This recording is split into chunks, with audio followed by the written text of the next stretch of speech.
E aí, Afro-Ricas, tudo bem com vocês? Hoje a gente vai falar um pouquinho do porquê que a Afro-Ricas se chama Afro-Ricas e também sobre os eixos temáticos que a gente tem.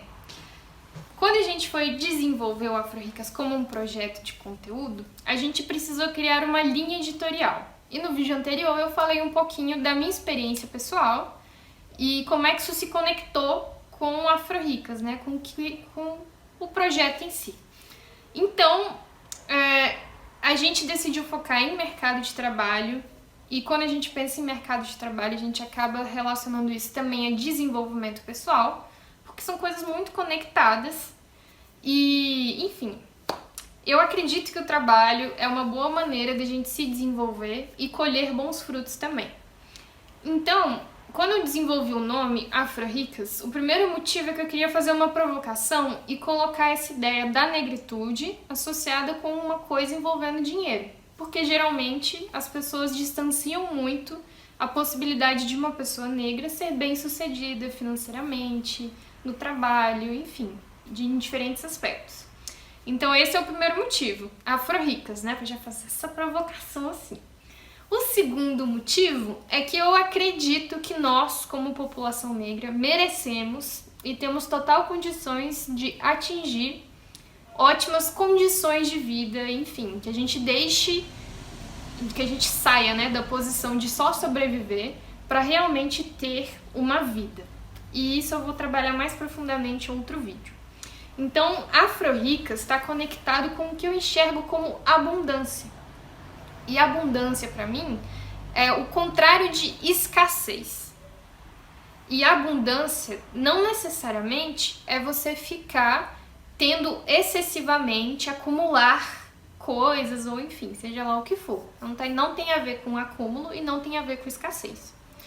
Então, Afro-Ricas são mulheres negras ricas de autoestima, de relações saudáveis, de experiências positivas, de boas oportunidades de desenvolvimento, são mulheres negras ricas de saúde, abundantes nos mais diferentes aspectos, tanto pessoais como também profissionais. E o nome ficou bonito, né, gente? Afro-Ricas. Eu acho impactante, gosto muito. E é isso. Por isso chamamos Afro-Ricas. Acabou? Não. Então, no início do Afro-Ricas, a gente também precisava dar um recorte sobre o que a gente ia falar. Porque, né, tem muita coisa envolvendo o mercado de trabalho. Então, os 7 eixos temáticos, eles foram muito conectados com a minha experiência de vida. Minha experiência também, né, como profissional. E aí, foram 7 no total, já comentei que são 7. O primeiro deles é a educação financeira, e eu escolhi ele porque, apesar de eu ter pais que são bons administradores, eu nunca aprendi muito não, então eu passei muito perrengue com dinheiro e eu vi que isso era muito importante, sabe? Você gerir bem os seus recursos para que você não fique sempre numa situação assim de aperto, né? Então, esse é o motivo. A gente precisa saber gerenciar bem os nossos recursos e quando a gente pensa em recurso, a gente está falando de dinheiro, mas também de tempo e de energia. São recursos. E tem vários outros tipos também. Mas enfim, educação financeira era para focar principalmente nesses recursos de dinheiro, né, monetários, e como a gente se relaciona com o dinheiro que a gente está ganhando. O segundo eixo temático era habilidades interpessoais. E eu defini isso como importante, como crucial, porque eu pude perceber que no mercado de trabalho não é suficiente você ser apenas um profissional bom tecnicamente. Você vai ter que lidar com gente. E aí você precisa saber algumas coisas, né? Tipo, se desenvolver nessas habilidades interpessoais para aumentar suas chances como profissional. E aí tanto pode ser desenvolver um cargo de liderança, como de repente abrir sua própria empresa, ou só se destacar mesmo sendo um profissional muito bom tecnicamente. Terceiro ponto, terceiro eixo temático se chama propósito e satisfação no trabalho. Então, desde que a gente foi sequestrado da África e que a gente está aqui nesse país, a gente trabalha de forma obrigatória. E por muito tempo o trabalho foi uma coisa extremamente forçada e carregada de emoções negativas pra gente, associado com muita violência também. Então, é necessário que a gente aprofunde diálogos sobre por que a gente está trabalhando, qual é o espaço do trabalho na nossa vida e que a gente também tem o direito de estar trabalhando com uma coisa que a gente gosta e que faz bem pra gente, sabe? Uma coisa que preenche a gente. Afinal de contas, a gente passa muito tempo trabalhando e se a gente não gostar do que a gente faz, pelo menos a maior parte, porque não dá pra gostar de tudo também, esse trabalho vai se tornar um calvário, vai ser muito mais difícil. Então, esse é o porquê do eixo 3. Agora vamos lá. O eixo 4 é justamente busca por oportunidades. Então ele está muito conectado com o que eu comentei no vídeo anterior, né? Que muitas vezes a gente pode até estar num lugar interessante, como uma universidade pública que tem várias oportunidades, mas que se a gente não souber quais são elas e como a gente pode se candidatar, como a gente pode se engajar nelas, dificilmente a gente vai aproveitar aquele espaço.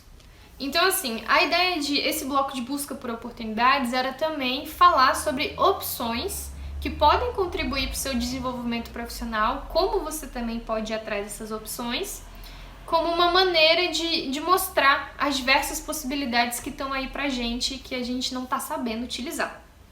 O nosso quinto eixo temático é rede social e vida profissional. Então, esse é um bloco que vem muito da minha percepção de mundo, sabe? Da minha visão mesmo. No sentido de que cada vez mais as tecnologias estão tomando um grande espaço na nossa vida e que a gente precisa entender que algumas delas podem ser muito boas para a gente se projetar profissionalmente e, ao mesmo tempo, tem algumas delas, alguns comportamentos que a gente não pode ter, que não são saudáveis que a gente tenha nas redes sociais que podem influenciar nosso trabalho. O nosso sexto eixo temático é chamado Afro-Ricas Viajadora.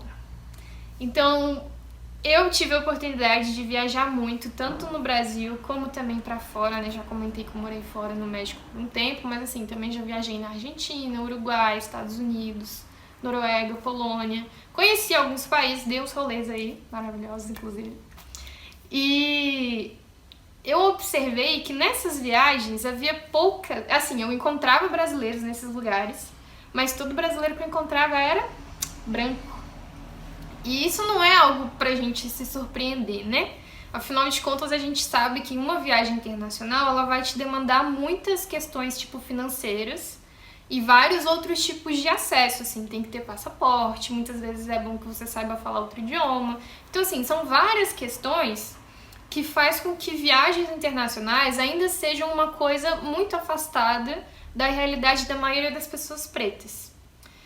E aí eu quis falar sobre viagens porque eu enxergo viagens como um investimento pessoal que você está fazendo em você mesma. Então, quando a gente viaja, a gente acaba ficando exposto a uma nova cultura, muitas vezes, né? Um outro contexto, e isso agrega muitíssimo. A gente aprende muito. Às vezes você aprende, tipo, em uma semana de viagem, coisas que você não aprendeu a vida inteira, assim, na sua escola, sabe? Então foi um pouco disso, justamente para explicar algumas coisas de como a gente pode viajar e tirar o melhor benefício disso, assim. E aí o último bloco, que se chama Afro-Ricas Inspiradoras, eu vou deixar para o próximo vídeo. E é isso, galera. Falou, valeu, beijo, tchau!